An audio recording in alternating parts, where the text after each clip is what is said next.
أعوذ بالله من الشيطان الرجيم. بسم الله الرحمن الرحيم. يا أيها الذين آمنوا كتب عليكم الصيام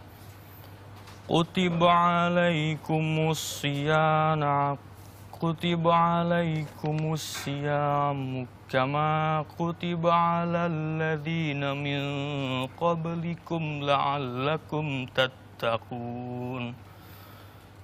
Sadaqallahul azim. Mas Jafar, selamat pagi. Selamat pagi. Assalamualaikum warahmatullahi wabarakatuh. Waalaikumsalam Saya Adrian Maulana. Ya, saya Jafar. Iya, bagus sekali. Boleh sedikit berdiri, Mas? Iya. Kita pindah Iya. bergabung bersama saya Terima di sini. Silakan duduk. Mohon maaf. Iya. Wah, itu tadi kalau tidak salah bacaan dari surat Al-Baqarah 183 ya? Iya. Betul. Hai orang-orang yang beriman, diwajibkan atas kamu berpuasa sebagaimana orang-orang terdahulu sebelum kamu agar kamu bertakwa. Ini pas sekali ayat ini untuk di bulan Ramadan ini ya. Ini luar biasa sekali karena tadi kalau Anda juga menyaksikan bahwa Mas Jafar Gumelar memang adalah seorang santri dari pesantren Tuna Netra. Dan juga pada pagi hari ini kami juga menghadirkan pengurus dari Yayasan Makfufin, yaitu Mas Rafiq Akbar. Iya. Assalamualaikum juga Mas Rafiq. Waalaikumsalam warahmatullahi wabarakatuh. Ini saya sangat tergugah sekali untuk bisa menghadirkan Mas Rafiq dan juga Jafar untuk Ya, bisa datang ke Indonesia Morning Show.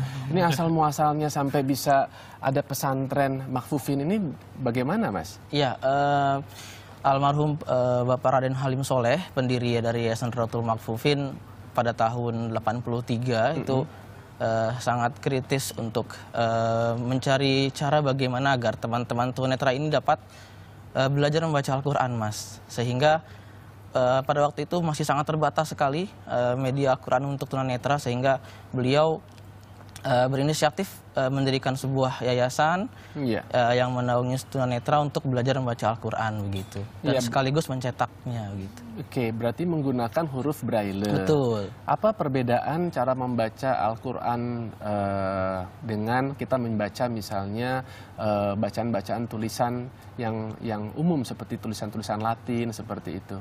Yang Braille atau yang bukan Braille, Mas? Yang Braille? Yang Braille ya. Sebetulnya dari segi tulisan, bentuk tulisan, simbol-simbol, Braille itu kan identik dengan titik timbul ya. Titik timbul? Iya, itu sama, dari segitunya sama, tapi untuk simbol hijaiyah, huruf-huruf hijaiyah dan harokat itu ada beberapa yang berbeda dengan abjad atau alfabet Braille Latin, begitu. Oke. Kemudian kesulitan-kesulitan yang selama ini, karena kan kalau tidak salah Mas Rafiq ini juga sebagai pengajarnya ya, yang dihadapi oleh para santri-santri tunanetra itu apa saja?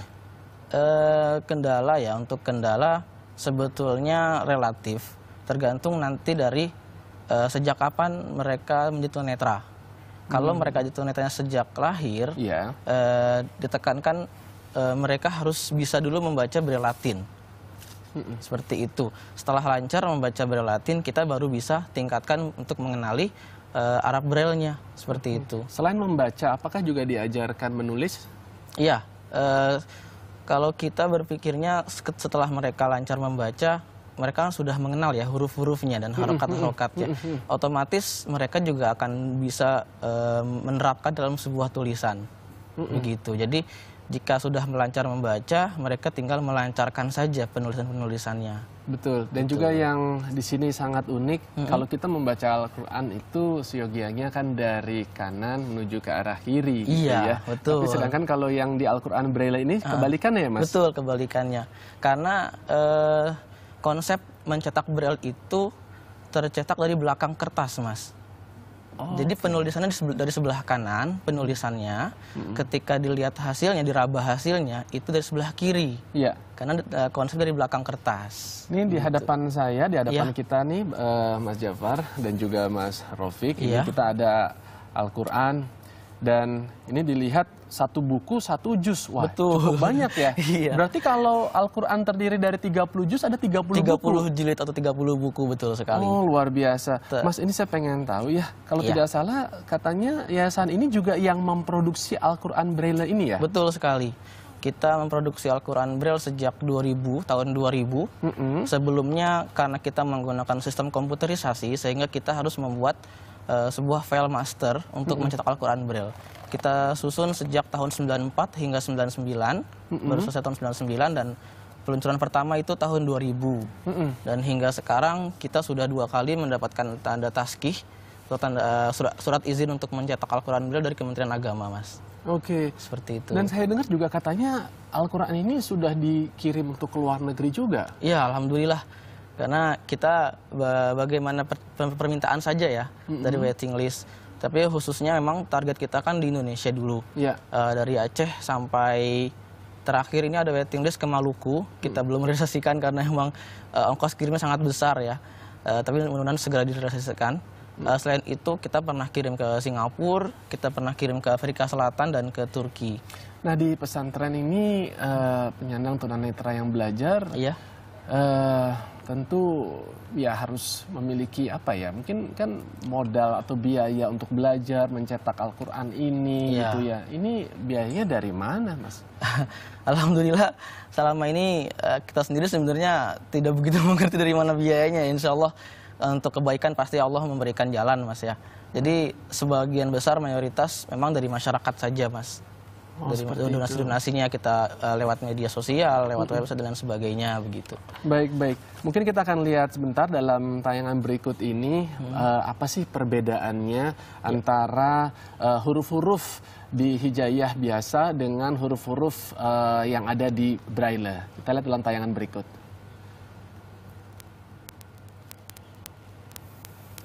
Nah, kalau kita lihat yang di atas ini kan adalah huruf-huruf Hijaiyah Al-Quran biasa. Iya. Nah, kalau yang di bawah nih adalah yang Braille. Kalau di huruf, nah, kalau kita lihat yang pertama katakanlah A Iya. dengan alif sama ya? Itu kebetulan sama. Sama. Iya. Begitu juga dengan ba, Ba sama. dengan B sama. Tapi pada saat kita udah mulai ke ta atau C, dia memang berbeda. Iya. Tapi ada yang keunikan. Contoh lagi saya lihat R, huruf R ya. R dengan ro gitu. Iya. Itu sama ya, Mas? Sama, Mas. Jadi memang dari sekian banyak huruf hijaiyah, Iya. ada beberapa yang sama dengan Braille Latin, tapi hanya kebetulan saja gitu.